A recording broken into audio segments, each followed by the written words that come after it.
کیونکہ دربار خیر الورا میں آنا جانا ہے غوث الورا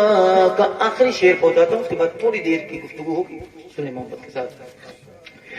اس لیے دل پہ میلہ لگا گئے، اس لیے بھیڑ ہر دم لگی ہے، اس لیے دل پہ میلہ لگا گئے، اس لیے بھیڑ ہر دم لگی ہے، اس لیے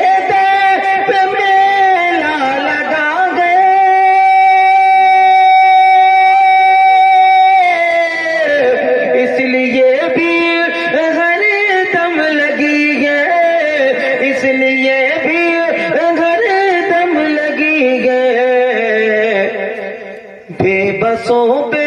کسوں کا سہارا، بے بسوں پہ کسوں کا سہارا، آستانہ ہے غوث الورا کا، بے بسوں پہ کسوں کا سہارا،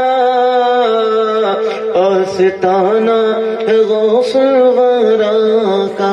دل سے درود پاک پڑھیں، اللہم صلی اللہ علیہ وسلم سیدنا مولانا محمد معدن الجود والکرم وعلی آلہ وصحبہ بارک وسلم، صلو علیہ الصلوۃ والسلام علیک یا رسول اللہ صلی اللہ علیہ وسلم۔ اور تھوڑی دیر اسی تعلیم کے تعلق سے کچھ باتیں میں آپ کے سامنے رکھ کر گفتگو تکمیل کرتا ہوں۔ حضرات،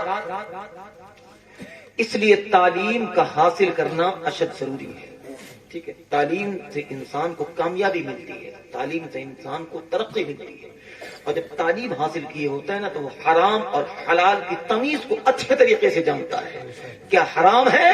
اور کیا حلال ہے۔ لیکن جب بیچارہ تعلیم نہیں حاصل کرے گا تو جانے گا کیسے؟ اچھا، حضرت لوگ کی صحبت میں بیٹھ کر بھی وہ کوشش نہیں کرتا کہ حرام اور حلال کی تمیز پیدا کریں۔ ہم حضرت سے پوچھیں کیا کیا چیز حلال ہے، کیا کیا چیز حرام۔ اچھا، کچھ اتنے نڈر ہو گئے ہیں، اس طریقے کے ہو گئے ہیں کہ حضرت بارات چلیں گے؟ ٹھیک ہے انشاءاللہ، ضرور حضرت، ہم نے لڑکے کی ہے، ہاں چلیں گے انشاءاللہ، ٹھیک ہے سر۔ کسی کے کان میں اچانک حضرت کے کان میں بات پہنچی، حضرت ڈی جے لے جاتے ہیں، فون کریں پتہ لگ گئے، کیا وہ آپ کے لڑکے میں ڈی جے جا رہا ہے کیا؟ حضرت لڑکا نہیں مانا دکھا کریے، اچھا ٹھیک ہے، یہاں بچوں کو منع کرو، اچھی چیز نہیں ہے، یہ حرام ہے، یہ گناہ کا کام ہے، یہ بہتر چیز نہیں ہے، یہ شیطانی کا کام ہے، یہ نیک کام میں آپ جو ہے تو یہ نکاح کر رہے ہیں، سنت نبی صلی اللہ علیہ وسلم ادا کریں گے، اس میں کیوں؟ حضرت لڑکے نہیں مانتے، بھائی دیکھیے میں تو نہیں جا پاؤں گا۔ اچھا حضرت آپ نہ چاہیے پھر، یعنی بندہ ڈی جے کینسل نہیں کرے گا، حضرت نہ جائے وہ چل جائے گا، یہ حال ہو گیا ہمارے قوم۔ حضرت سے بڑی محبت ہے، حضرت کو دیکھا نہیں حضور، لیکن کیا کریں، دل میں ایسا بڑا ہے فتور کہ ڈی جے ہمارا نہیں کینسل ہو سکتا۔ تو کیا محبت ہے یار، بولو یہ محبت ہے؟ ہمیں محبت کا مطلب یہ ہے کہ حضرت ڈی جے کیا چیز ہے، کوئی بھی خلاف شرع کام اگر ہوگا جس کی وجہ سے آپ نہ جائیں گے تو ہر شریعت کے خلاف ہونے والا کام ہم یقیناً روک دیں گے، لیکن آپ کا چلنا ہمارے لیے یقیناً ہماری برات میں باعث برکت ہوگا، لیکن ہم اس کو نہیں جانتے۔ حضرت نا بچے کے پاس بات چیت کرنے لگے، کہنے لگے وہ حضرت نہیں جاتے ہیں، وہ بیچارے ادھر کچھ کہا کریں، حضرت نہیں جا رہے تو مجبوری ہے، یعنی ڈی جے ہٹانا یہ بیچارے کے لیے بہت بڑی مجبوری ہے، حضرت نہ جائیں مجبوری آ گئی، لیکن ڈی جے نہیں ہٹ سکتا۔ تو کیا محبت ہے؟ کیا آپ سوچتے ہو کیا آپ سے سوال نہیں ہوگا؟ میں نے ایک جملہ کہا تھا نا کہ تعلیم حاصل نہیں کیا، یہاں چل جاتا ہے حضرت کے سامنے، حضرت ہم پڑھے لکھے نہیں ہیں، حافظ صاحب ہم پڑھے لکھے نہیں ہیں، قاری صاحب ہم پڑھے لکھے نہیں ہیں، فلاں صاحب ہم پڑھے لکھے نہیں، ڈاکٹر صاحب ہم پڑھے لکھے نہیں ہیں، یہ صاحب ہم پڑھے لکھے نہیں، یہاں چل جائے گا لیکن میدان محشر میں نہیں چلے گا۔ اس لیے نبی نے فرمایا العلم فریضۃ علی کل مسلمۃ و مسلمہ، ہر مسلمان مرد و عورت پر علم دین حاصل کرنا فرض ہے۔ یہاں چل جائے گا لیکن وہاں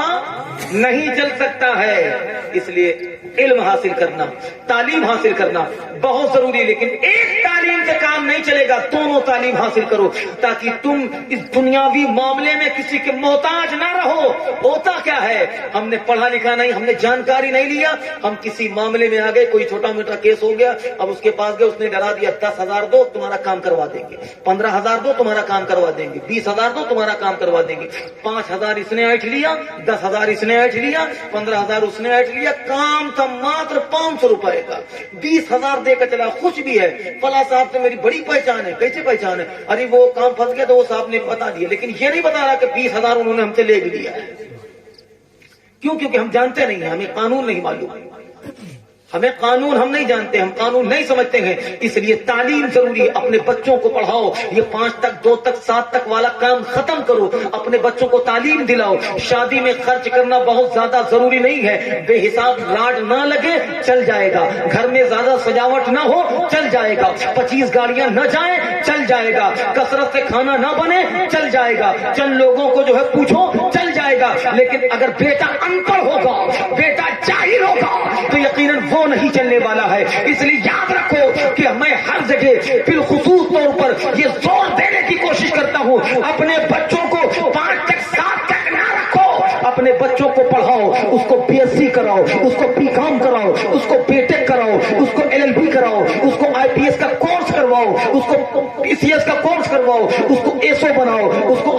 ACP بناؤ، اور اتنا ہی نہیں اس کو مجسٹریٹ بناؤ۔ اتنا پڑھانے کے ساتھ ساتھ لیکن یاد رکھنا، اگر آپ کا بچہ ڈاکٹری پڑھ رہا ہو، انجینئرنگ کر رہا ہو، IPS کا کورس کر رہا ہو، PCS کا کورس کر رہا ہو، LLB کر رہا ہو، مجسٹریٹ بننے کی بالکل کگار نہ ہو، لیکن علماء کی صحبت ضرور کروانا، عالموں کی صحبت ضرور کروانا، قرآن ضرور پڑھا دینا، دینی تعلیم ضرور دلا دینا، اس لیے کہ اس وقت ایک پروپیگنڈا چلایا گیا ہے کہ قوم مسلم کے جو بچے پڑھنے والے اگر IPS کی طرف آ گئے ہیں، وہ قاعدے سے پڑھ لکھ لیا ہے، کوئی مجسٹریٹ بننے والا ہے یا مجسٹریٹ بن چکا ہے، یا اتنا ہی نہیں کوئی ڈاکٹر بن چکا ہے، کوئی سرجن ہو گیا ہے، اور کوئی جو ہے تو سرجن ہونے کے ساتھ اچھا انجینئر بن گیا ہے، ان کے دماغ میں ایک بات پیدا کرو کہ اسلام میں دیکھو یہ خامی ہے، اسلام میں یہ کمی ہے، اسلام عورتوں کو ادھیکار نہیں دیتا ہے، اسلام عورتوں کو قید و بند رکھتا ہے، اسلام عورتوں پر ظلم کرتا ہے، اسلام لوگوں کو یہ چیز سکھاتا ہے، اسلام لوگوں پر ظلم کرتا ہے، اسلام لوگوں کو مارنا سکھاتا ہے۔ حضرات ایک بات کہہ دوں گارنٹی کے ساتھ، جو امن، جو سکون، جو شانتی مذہب اسلام نے دے دیا ہے وہ کوئی اور نہیں دے سکتا ہے۔ کہتے ہیں نا کہ بچیوں پر جو ظلم ہوتا ہے تو یاد رکھو کہ کوئی IPS آفیسر بننے والا، PCS بننے والا، LLB کرنے والا، مجسٹریٹ بننے والا، اور ساتھ میں انجینئرنگ کرنے والا، ڈاکٹر بننے والا، جب علماء کی صحبت کیا ہوگا، نور اشرف صاحب کے قریب بیٹھا ہوگا، حافظ عرفان کے قریب بیٹھا ہوگا، ان سے مسائل جانا ہوگا، نبی کی سیرت کو سنا ہوگا، جب اس کے سامنے ایک میٹنگ بیٹھا کر کہا جائے گا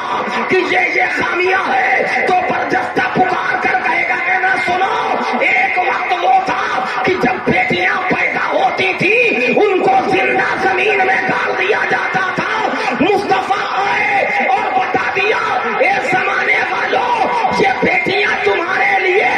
زحمت نہیں بلکہ خدا کی طرف سے رحمت بن کر آئی ہے۔ تو سب معلوم ہوگا جب ان کی صحبت کرو گے، جب ان کے پاس بیٹھو گے، تھوڑا سا وقت نکالو گے، تھوڑا سا ٹائم نکالو گے۔ پہلے تو ہمارا نوجوان پڑھتا ہی نہیں بیچارہ، ادھر ادھر ٹائم پاس کرا، 16 سال 17 سال کا ہو گیا، کہیں ممبئی کہیں دلی بھاگ رہا ہے۔ اس لیے میرے بھائی تعلیم پر زور دو، دونوں پڑھائی پڑھواؤ بچوں کو، اپنے دونوں طرف سے قاعدے سے زور دیا جائے، اور کوشش کرو کہ یہ ڈی جے نا اس پہ تھوڑا سا روک لگا رکھو۔ خالی ساری آرزو یہی میں رہتی ہے، شادی میں ساری تمنا اسی میں نکلتی بیچاروں کی، اور معلوم ہوتا اور شادی میں کچھ ہے ہی نہیں۔ بھائی کپڑے بنوانا ہے، اچھا کھانا کھاؤ، اچھا کچھ کرو، کون روکتا ہے، کون منع کرتا ہے؟ لیکن نہیں، بیچارہ سارا ارمان ناچنے اور گانے اور کودنے اور پھڑکنے میں نکال لیتا ہے، معلوم ہوتا ہے کہ ساری چیزیں اسی میں۔ اس لیے بہت زیادہ وقت ہو جائے گا، بہت زیادہ باتیں ہو جائیں گی، پھر انشاءاللہ کبھی موقع ملا اس پر اور مزید میں گفتگو کرنے کی کوشش کروں گا۔ قرآن میں اللہ کہتا ہے ان اولیاؤہ الا المتقون استغفر اللہ ربی من کل ذنب واتوب الیہ لا الہ الا اللہ محمد رسول اللہ صلی اللہ علیہ وسلم وما علینا الا البلاغ۔ السلام علیکم۔